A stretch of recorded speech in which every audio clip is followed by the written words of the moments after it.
America is a deeply Christian-influenced society. For generations, religious identity has shaped the cultural, political, and social landscape of the entire country. Yet, despite living alongside nearly 2 billion Muslims globally, many Christians have never actually heard what Muslims believe about Jesus from Muslims themselves. This graphic highlights the modern Western knowledge gap. Instead of direct conversations, people absorb fragments. The discourse is dominated by internet stereotypes, political noise, and a persistent hum of fear. When the political noise fades, the conversation moves into a space of shared history and specific parallels. Muslims love Jesus. They honor Mary. They believe he performed miracles, and they believe he will return. Recognizing these shared tenets brings immediate clarity, and clarity is always better than caricature.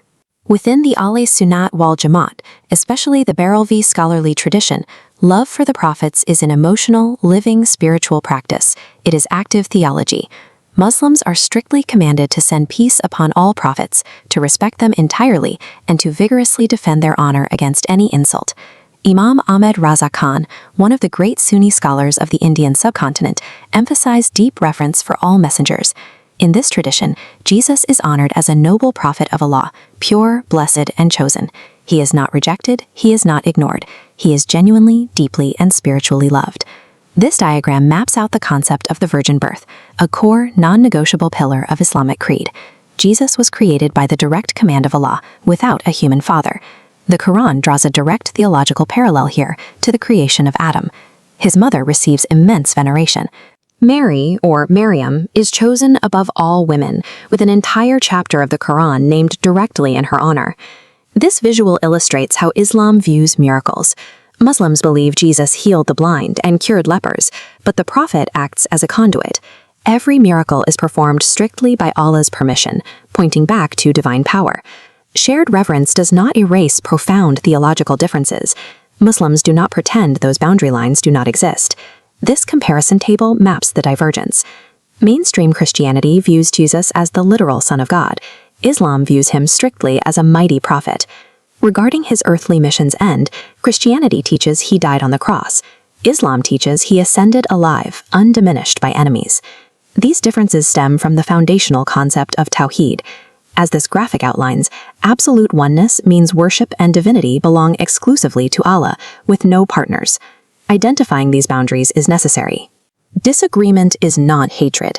It is the mature foundation required to actually understand one another. This timeline connects Adam, Noah, Abraham, Moses, Jesus, and Muhammad. Jesus is viewed as a vital link in this unbroken chain, carrying one essential message across human history. Both faiths also share a vision of his future. Authentic Islamic narrations state that Jesus will return before the end of time as a just leader, tasked with defeating oppression and restoring justice. He was born miraculously. He performed signs by God's permission. He honored his mother, and he will return. Loving and respecting Jesus is a strict requirement of the faith. Rejecting him takes a person outside of Islam entirely. We live in a world operating on outrage, where people constantly speak about each other without ever stopping to learn from each other. The Quran offers a specific directive for this exact problem. Come to a common word between us and you. This Quranic directive prioritizes mutual, respectful understanding over theological sameness or compromise. This conversation matters because when ignorance is removed, the fear usually goes with it. The next step is simply being